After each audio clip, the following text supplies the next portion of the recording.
Hello students, आज हम start करेंगे अपना question number 15। Shivlal Agarwal and company की बुक है और राइटर है MC बड़जात्या। क्वेश्चन नंबर करेंगे हम 15। 15वां क्वेश्चन हम सॉल्व करेंगे। Rotary club income and expenditure account for the ending year 31 दिसंबर 2016। जैसा कि हम हर क्वेश्चन में इसको लिखते हैं वैसा ही हर बार करना है और इसी प्रकार से हम क्वेश्चन स्टार्ट करेंगे 15वां। सबसे पहले क्वेश्चन नंबर 15 की अच्छे से रीडिंग करें आप लोग। जब क्वेश्चन नंबर 15 की अच्छे से रीडिंग हो जाएगी, एक एक उसका एडजस्टमेंट पढ़े, नीचे 4 उसमें एडजस्टमेंट दिए हैं और वो चारों एडजस्टमेंट ध्यान से पढ़ें आप लोग। जब ध्यान से सारा का सारा क्वेश्चन 2 बार कम से कम पढ़ें। जब आप स्टूडेंट्स 2 बार क्वेश्चन को पढ़ेंगे तो माइंड में पूरा सेटअप जम जाएगा, फिर कोई भी प्रॉब्लम हमें क्रिएट नहीं होगी। तो क्वेश्चन स्टार्ट कर रहे हैं। जैसा कि आपको मालूम है क्वेश्चन 15 रोटरी क्लब दिया हुआ है। सबसे पहले बात कर रहे हैं टू बैलेंस BD, प्रारंभिक रोकड़ शेष, हस्तस्थ रोकड़ जिसको प्राप्ति और भुगतान खाते में दिया जाता है, परंतु जब हम आय व्यय खाता बनाते हैं, इनकम एंड एक्सपेंडिचर बनाते हैं, तो इसमें ये वाली एंट्री रिकॉर्ड नहीं करते, छोड़ देते हैं। जैसा कि हमने भी छोड़ दिया है। देखिए दिया हुआ है आप क्वेश्चन में हस्तस्थ रोकड़, प्रारंभिक रोकड़ शेष, टू बैलेंस BD। ऐसे ही क्रेडिट साइड सबसे आखिर में दिया है बाय बैलेंस CD। ये दोनों चीजें हमें छोड़नी है। ओके, इसके बाद नेक्स्ट एंट्री होती है सब्सक्रिप्शन, जो हमारा सबसे महत्वपूर्ण सोर्स ऑफ इनकम है। इनकम का सोर्स है हमारे पास सब्सक्रिप्शन, दिया हुआ है कितना 4500। इसके लिए नीचे एडजस्टमेंट दिया है। फर्स्ट एडजस्टमेंट हम पढ़ेंगे तो हमारे पास टोटल 400 मेंबर है। कितने मेंबर है हमारे पास? टोटल 400 मेंबर है और ईच मेंबर, हर मेंबर हमें 15 रुपीज देता है। कितना देता है? 15 रुपीज। तो ऐसे 400 मेंबर, जरा आप बोर्ड पे देखें, यहाँ पर मेंबर हमारे पास है 400 और एक मेंबर हमें 15 रुपीज देता है। इसके अकॉर्डिंग हमारे को पूरे कितने मिलना है? 6000, यानी 1 ईयर का हमारा सब्सक्रिप्शन होता है 6000। ये हमारा 1 ईयर का कंप्लीट सब्सक्रिप्शन है। ओके स्टूडेंट्स, अब 1 ईयर का हमारा कंप्लीट सब्सक्रिप्शन है, बट हमें अभी तक रिसीव्ड कितना हुआ? 4500। हमें अभी तक केवल 4500 रुपए प्राप्त हुए हैं, जबकि होना चाहिए 6000 रुपए। तो 4500 रुपीज अभी तक मिल गए हमें, तो कितने नहीं मिले? 1500। ये कहां से आया? इसमें से 6000 में से 4500 माइनस कर दिए, तो ये 1500 रुपए हमें और मिलने को है। यानी कंप्लीट 1 ईयर का पूरा अमाउंट इनकम होता है, कंप्लीट 1 ईयर का एक्सपेंसेस एक्सपेंडिचर साइड आएगा। तो यहां पर पूरा एनुअल सब्सक्रिप्शन हमारे पास है टोटल 6000। अभी तक रिसीव्ड कितना हुआ है? 4500। तो कितना रिसीव्ड नहीं हुआ? 1500। तो 1500 हम पूरा 4500 में 1500 और ऐड कर देंगे। ये हमारा अर्न है, हमें मिलना है, बकाया है, आगे जाके मिल जाएगा, बट इसी ईयर की इनकम है, इसलिए ये करंट ईयर में ऐड की जाएगी। By subscription 4500 add earn 1500, total हो गया हमारा 6000, 6000। ऐसे ही हमारी एंट्री होगा। नेक्स्ट एंट्री है हमारी दिया हुआ। इसके बाद हमें नेक्स्ट एंट्री में जनरल डोनेशन, सामान्य दान। अच्छा, सब्सक्रिप्शन जब लिखा हमने तो आपने देखा होगा 15 का भी दिया है, 16 का भी दिया है, 17 का दिया है। तो जैसा कि रूल्स हमारा रूल्स क्या कहता है? केवल करंट ईयर का इसमें रिकॉर्ड करेंगे, इसलिए हमने 15 का भी छोड़ दिया और 17 का भी छोड़ दिया। ओके स्टूडेंट्स, इसके बाद हमारा आएगा जनरल डोनेशन। कितना आ गया? 650 रुपीज, 650 रुपए सामान्य दान के हमने लिख दिए। दान के बारे में सही बताया था आपको, ये क्यों आ गया। और एंट्री की अपेक्षा कंपेयर करें 6000, 1000, तो ये छोटी अमाउंट है, इसलिए ये रेवेन्यू इनकम है, आगमगत आय है, इसीलिए इसको हमने इसमें रिकॉर्ड कर दिया। Okay students, life membership fees और डोनेशन अभी तक कहीं भी ऐसा स्पष्ट नहीं है किसी भी बुक में कि कितना आना चाहिए और कितना नहीं आना चाहिए। तो ये कॉमन सेंस से क्वेश्चन को देखते हुए, क्वेश्चन की अदर अमाउंट से कंपेयर करते हुए, और अन्य अमाउंट की अपेक्षा ये कम है तो ये फिर रेवेन्यू इनकम आगमगत आय बन जाती है और हम इसमें से रिकॉर्ड कर देते हैं। ठीक है स्टूडेंट, अब आगे बढ़ते हैं। इसी क्रम में हम देखिए तो हमारे पास गया है income from drama, by income from drama.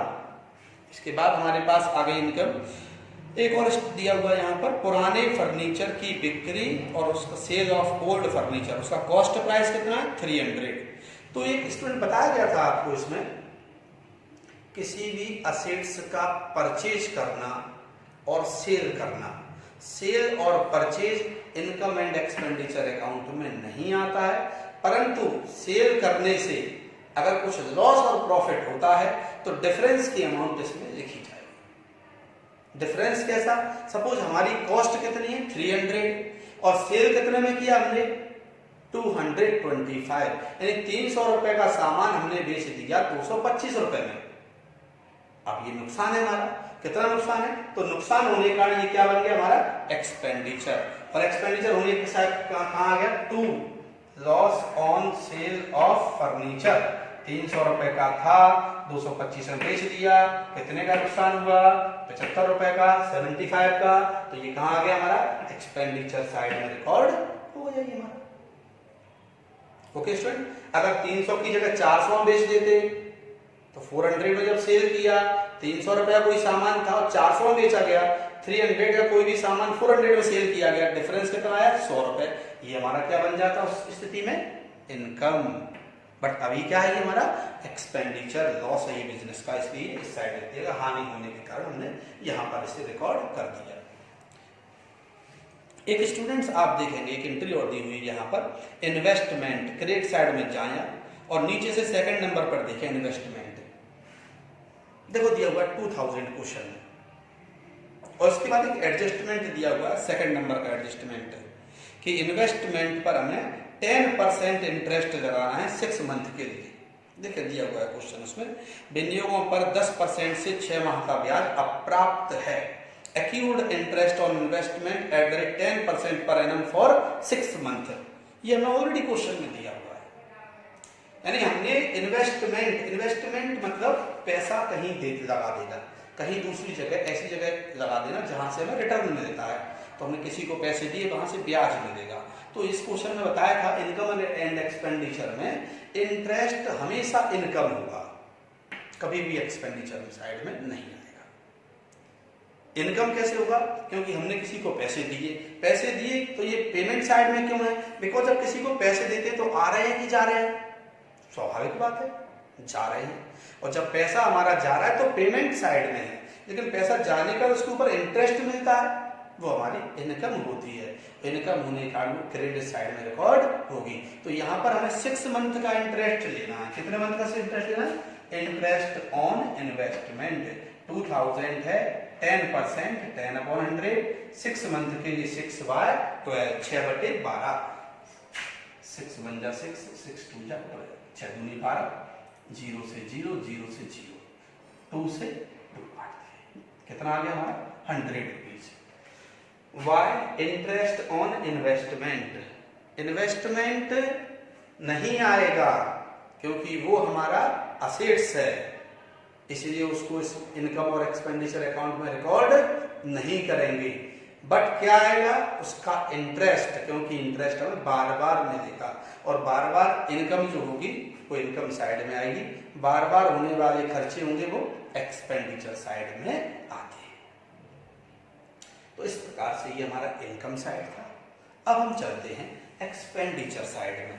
Expenditure side में आप देखेंगे तो सबसे टॉप पर सबसे ऊपर लिखा हुआ है सबसे पहले जनरल एक्सपेंसेस। जनरल एक्सपेंसेस कितना दिया हुआ है 2 जनरल एक्सपेंसेस, ये आ गया हमारा 650 रुपए। इसके बाद नेक्स्ट एंट्री दी है हमारी सैलरी कितना दिया हुआ है हमें 1000 रुपीज। देखिए कंसेप्ट है सैलरी में एडजस्टमेंट है सैलरी का, सैलरी है टू सैलरी 1000 और लिखा हुआ है अभी तक 10 मंथ की पेड की गई, अभी तक केवल 10 महीने का ही चुकाया है। कितने महीने का चुकाया है हमने अभी तक केवल 10 महीने का चुकाया है। तो कितने महीने होते हैं एक वर्ष में? पूरे 12 महीने होते हैं, 12 मंथ होते हैं। और जब 12 मंथ होते हैं, अभी हमने वेतन अभी 10 महीने का दिया है, तो एक वर्ष में जब 12 महीने होते हैं, 2 महीने का तो बकाया रह गया, और जब बकाया रह गया तो देना पड़ेगा। इसी वर्ष का खर्चा है तो इसी वर्ष ही रिकॉर्ड होगा, आगे नहीं ले जा पाएंगे उसे। तो इसी वर्ष का खर्चा है, भले ही हम बाद में देंगे, परंतु उसकी एंट्री इसी वर्ष रिकॉर्ड होगी। कैसे होगी? देखिए जरा बोर्ड पे देखिए। सैलरी 1000 कितने महीने की दी हमने? 10 मंथ की। 10 मंथ की दी तो 10 0 से 0। अब 100 रुपीज क्या हो गया? ये प्रति माह 100 रुपए हर महीने का किराया, वेतन आ गया। ये आ गया वेतन हमारा। अब वेतन जब 100 रुपए का एक महीने का है, तो हमें कितने महीने का देना है? 2 महीने का देना है। तो 2 × 100 200। 10 में से 12 में से 2 की नहीं दी थी, 10 महीने की दी थी। 10 महीने की दी थी तो एक महीने कितनी आ गई थी? 100 रुपए। तब एक महीने की 100 रुपए है, तो 2 महीने की कितनी बकाया रह गई? 200 रुपए। अब जब 200 रुपए हमारी बकाया रह गई, इसी वर्ष का खर्चा है, इसी वर्ष का खर्चा होने का हम यहाँ पर रिकॉर्ड सैलरी, ये 10 मंथ की है, ये 2 मंथ की है, टोटल हो गई हमारी 12 मंथ की, 12 महीने की, 12 महीने के 1200 रुपए हो गए। इस प्रकार से ये हमारा सैलरी हो गया। आगे बढ़ते इसी क्रम में देखिए, फिर हम सैलरी के बाद ड्रामा एक्सपेंसेस 625 ड्रामा। डोनेशन, अब मन में कंफ्यूजन आएगा, सर एक डोनेशन यहाँ पर है, एक डोनेशन यहाँ पर है। तो ये वाला डोनेशन देखिए प्राप्ति साइड का है। जब ये प्राप्ति साइड का है, रिसीप्ट साइड का है, तो इनकम बन गया। और ये वाला पेमेंट साइड का डोनेशन है, और पेमेंट साइड का डोनेशन है, तो क्या बन गया? वो एक्सपेंडिचर बन गया। अंतर है दोनों। जो प्राप्त हो रहा था वो इनकम है, और जो दे रहे थे वो एक्सपेंडिचर है। इसी दोनों साइड आ सकता है। इसके बाद नेक्स्ट है हमारा टैक्स, 120 रुपए, 120 रुपीज कर, 120 रुपए। और नीचे देखिए एडजस्टमेंट दिया है कर के लिए। टैक्स का प्रीपेड है 20 रुपीज, पूर्व दत्त, अदत्त जुड़ता है, पूर्व दत्त घटता है, उपार्जित जुड़ता है, अनुपार्जित घटता है। यानी आउटस्टैंडिंग ऐड करेंगे, प्रीपेड लेस करेंगे, अर्न या एक्यूर्ड ऐड करेंगे, और अनर्न या अनएक्यूर्ड लेस करेंगे। तो वही हमने किया है। प्रीपेड था 20 रुपीज, इसमें से माइनस किया 100 रुपीज, नेट अमाउंट यहां पर लिख दिया। नेक्स्ट है, ये हम बता ही चुके हैं आपको, to loss on sale of furniture. अभी बताया था स्टार्टिंग में 75 रुपए कैसे आएगी। 300 रुपए का फर्नीचर था, 225 में बेच दिया, नुकसान हुआ। प्राप्ति साइड में लिखा हुआ है, देखिए सबसे नीचे देखें, प्राप्ति साइड मिल गया, सबसे आखिर में दिया। तो इस प्रकार से ये सारी की सारी एंट्री हमारी हो गई। अब सारी एंट्री होने के बाद अब क्या करना है? सबसे पहले इस तरफ का टोटल कितना आ गया हमारा? 7775, 7775 रुपए। 7775 में से डेबिट साइड का टोटल माइनस करेंगे, 3,225 रुपीज को माइनस किया, तो डिफरेंस कितना आ गया हमारा? 4,550, 4,550। ये हमारा सरप्लस आ गया, 4,550 रुपये आ गया। और 7775, ये टोटल हमारा हो गया। इस प्रकार से ये 15 नंबर क्वेश्चन हमने सॉल्व किया। आप YouTube पर जाएं और हमारे चैनल को सब्सक्राइब करें, लाइक करें। हमेशा ध्यान रखें, कोई भी क्वेश्चन होता है, क्वेश्चन को सॉल्व करें, अच्छे से रीडिंग करें, 2 बार रीडिंग करें। 2 बार रीडिंग के बाद इस क्वेश्चन का फिर रिवीजन करें। निश्चित है आपको कहीं भी कोई भी प्रॉब्लम नहीं आएगी। तो फिर स्टूडेंट्स एक बार फिर हमारे चैनल को सब्सक्राइब करें, लाइक करें। Best of luck. ओके।